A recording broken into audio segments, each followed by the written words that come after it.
So the season's over. At Denver. We will now be spoilers to everybody else that is in the playoffs. We will be laughing at all teams that we hate personally in the playoffs. We have no dog in the fight. So all we can do is watch. But when the sun shines for us just a little bit, there comes the gray cloud covering over the franchise. We're going to talk about it. Sheesh.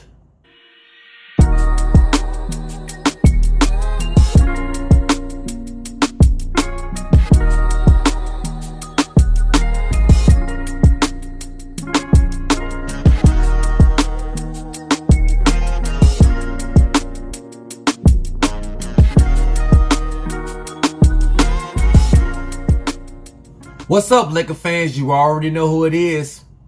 Wally World, baby. And we just seen the finale of the season. It ended in Denver. Yes, I watched. But now, as always, it's almost 6 a.m. here on the East Coast.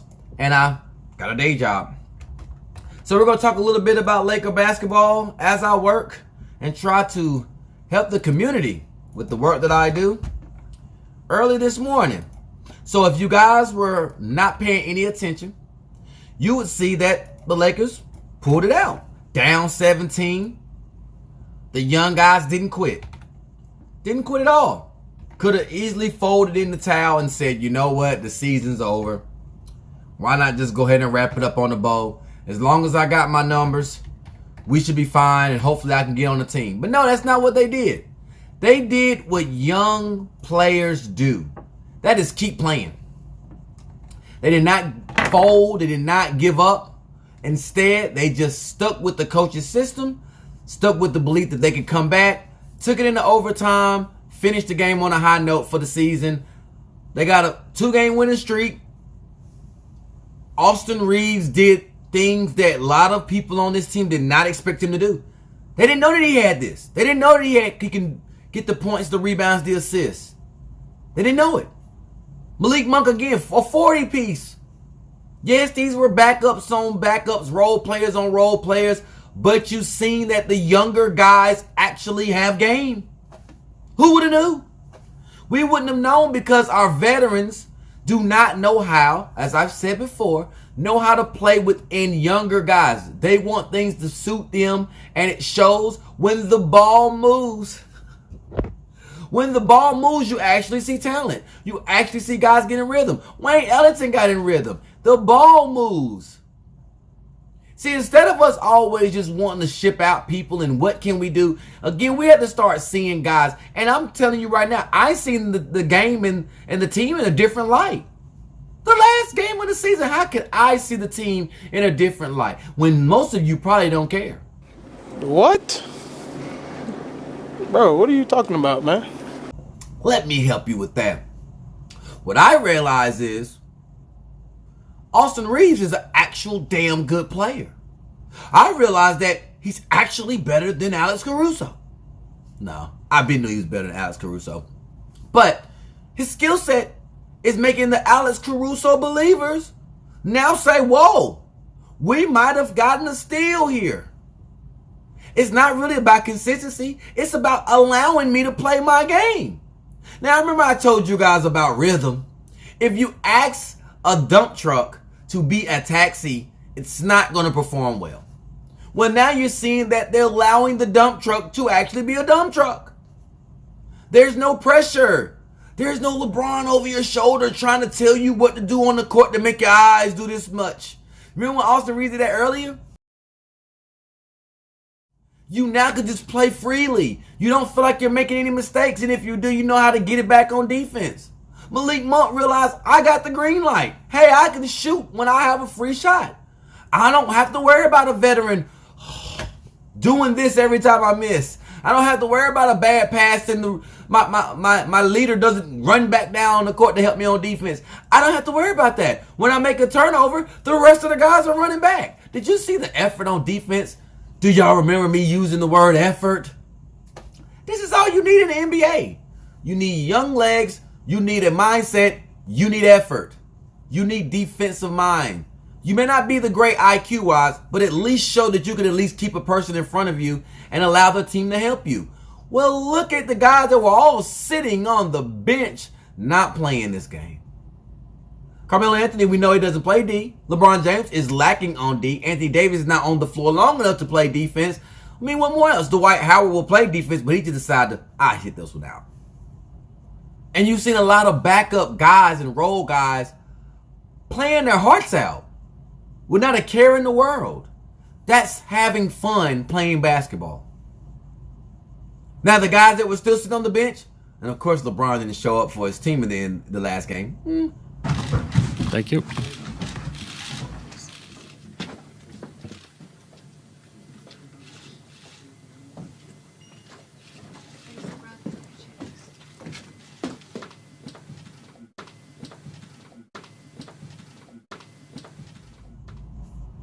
Those are the guys that are making this thing too serious than what it is.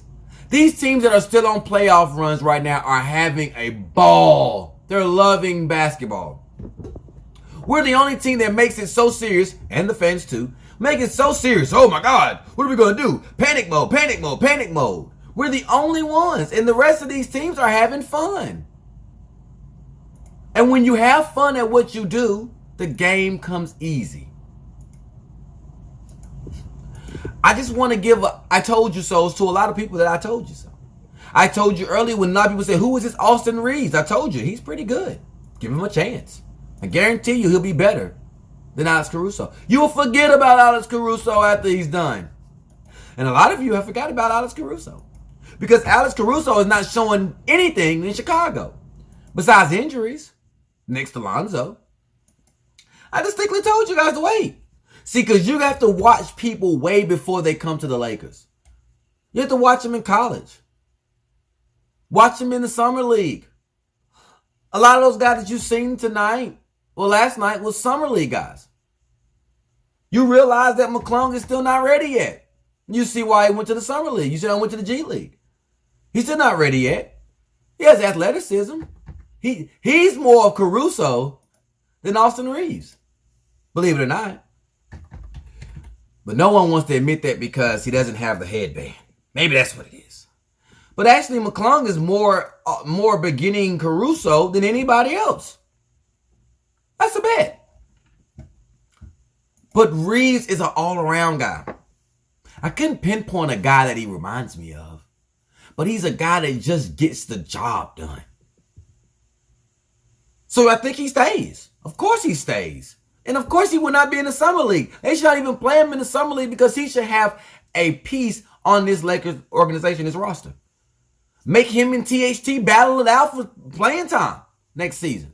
Because if whichever one does better, the other one is probably going to get traded. I truly believe that THT has already been on the trading block. We're just trying to get his value up.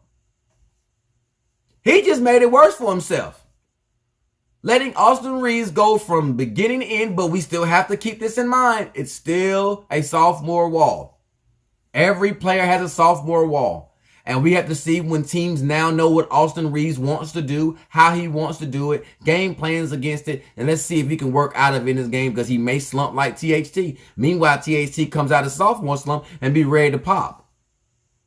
So, we never know. But there's true young value that we have as assets. This year, Kendrick Nunn was a no-show, so he should be a no-show next year. We shouldn't have him on the team. It's no need. We need available bodies. He shouldn't be there. I don't want to, let's give it a shot. No, I don't want to give it a shot. There's no way you go from a minor injury to a mid-grade injury to a major injury to we don't even know anymore to you're not even playing. Something's wrong with that. Something that's going to come out later. I have no idea. Could look into it, but we'll find out in time.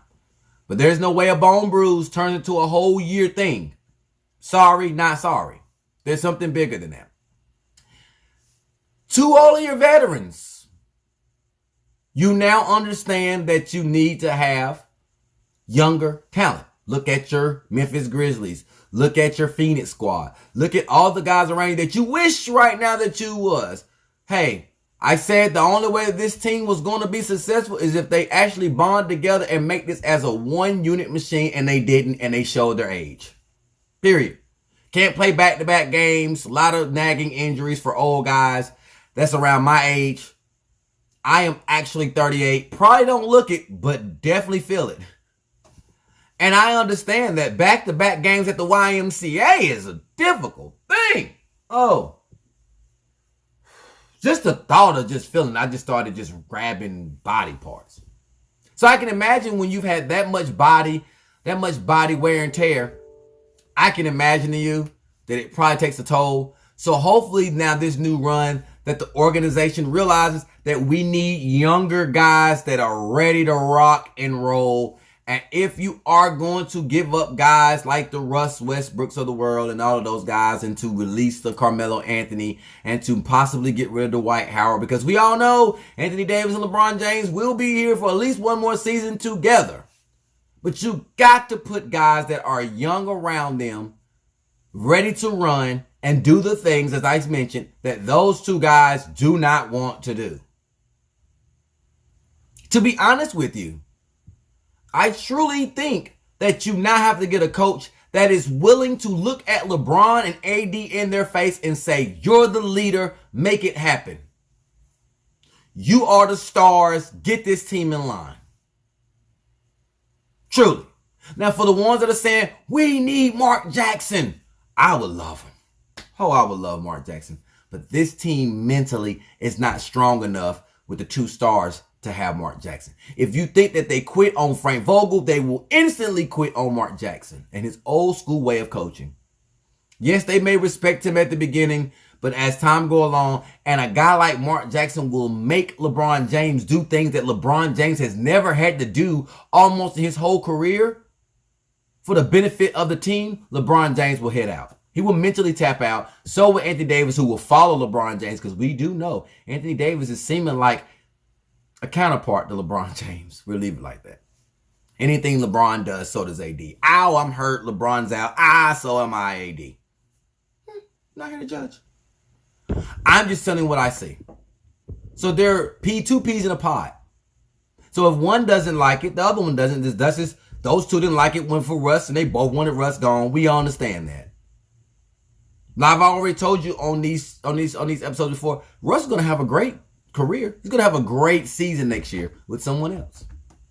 And then I can see it now. A lot of Laker fans are going to be saying, well, what was that Russ when we needed him?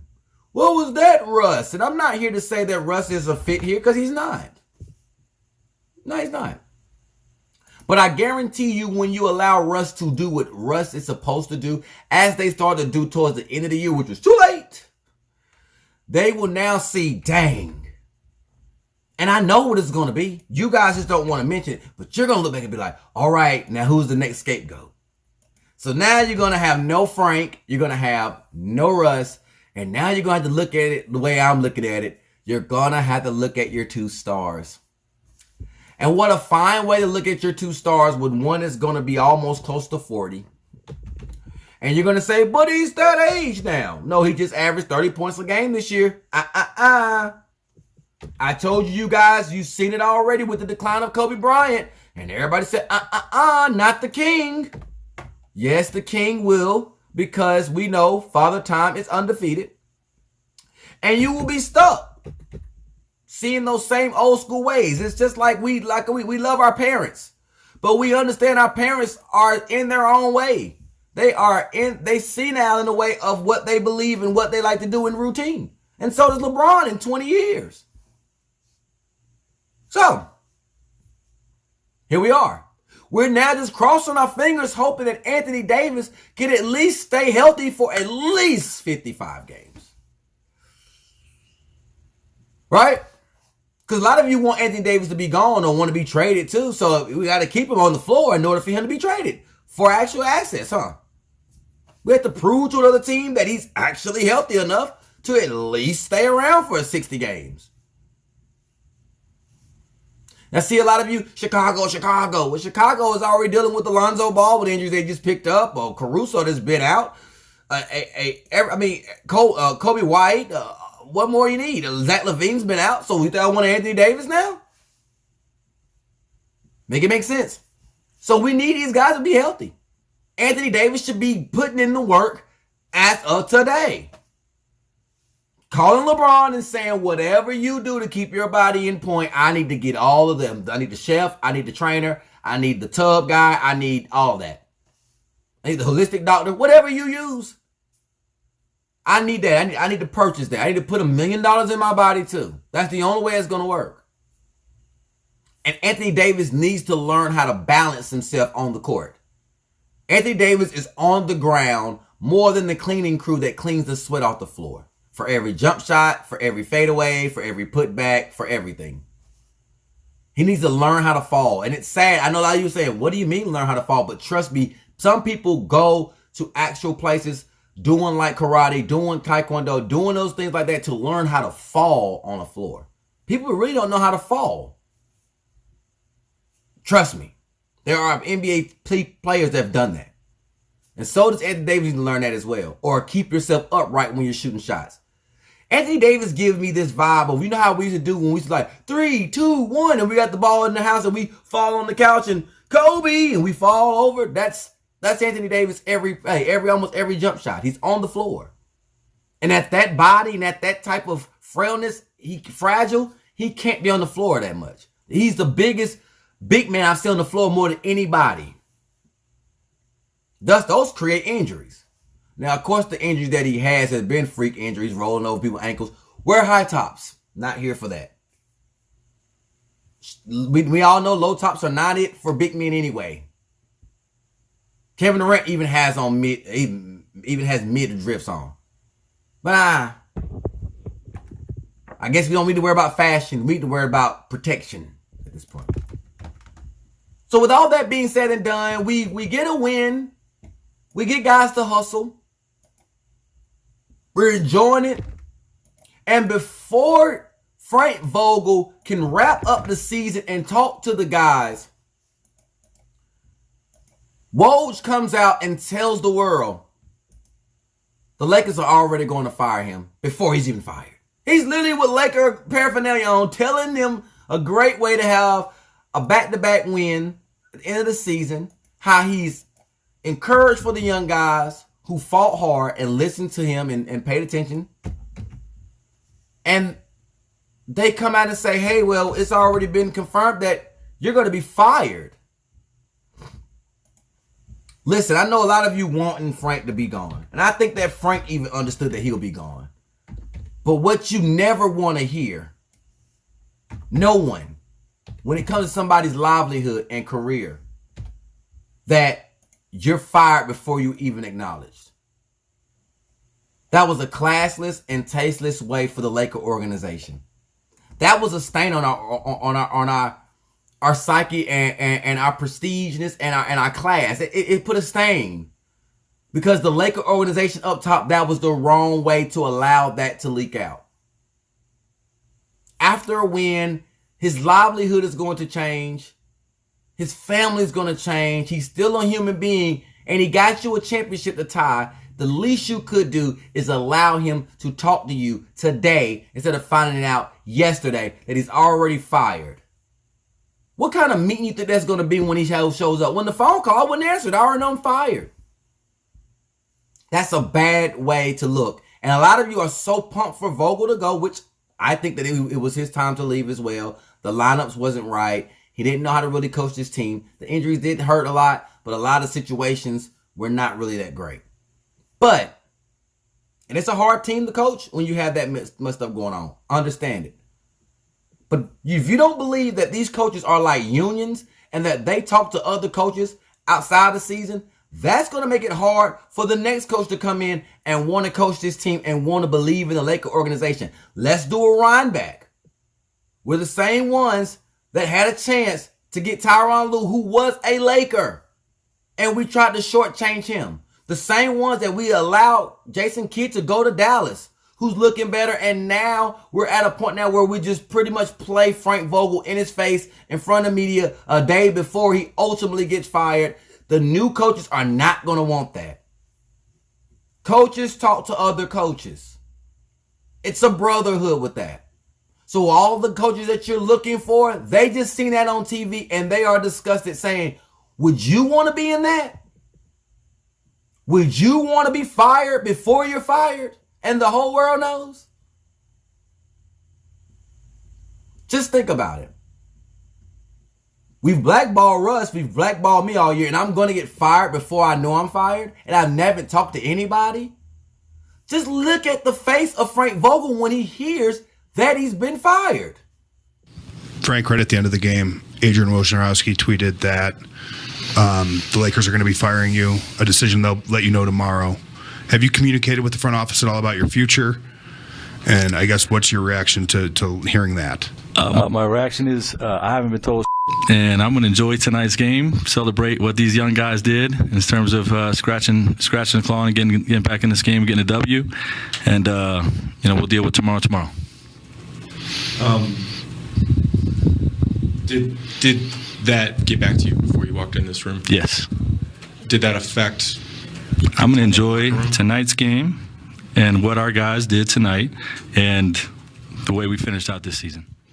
Is that something that you think that makes the Laker organization look like a landing destination with an aging superstar, not healthy Anthony Davis, and we don't know what we're going to do with Russ's contract, and we don't even know how to fill this roster out? And by the way, the coach that gave them a championship to tie with the Celtics gets shipped out the door like this?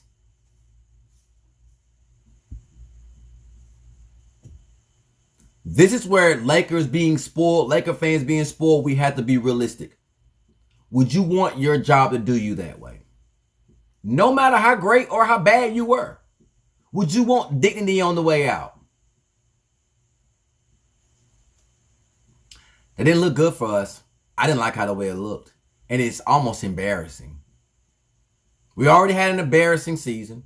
We've already had embarrassing media sifting through our team, and then we have the embarrassment at the end of a 2-game winning streak with the sun's kind of getting past the clouds, and here's that dark cloud again, giving us rain by making us look like a incompetent upper management.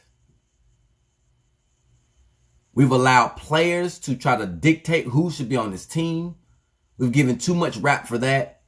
We have our owner looking around trying to reach out to other people, all the way down to Phil Jackson. It's not looking good. So if you get a piss poor coach after this, don't ask why. And if Frank Vogel is to get a job, which he will, because a lot of people saying he won't get a job, he's done for. He's a championship coach. Somebody's going to give him a shot. And he may come back to try to kick us in the tail like everybody else has after they leave us. And remember, before you speak prematurely, he has had LeBron and Anthony Davis for 3 whole seasons. So I can imagine he knows the ins and outs of their game and what they want and will not want to do. So be careful before you speak. This team, the stars, came around Frank. They all came together. So it's like knowing your enemy that was once your best friend. You know the ins and outs. Be mindful before you speak too soon. This team has a lot of cleaning up to do in their own closet.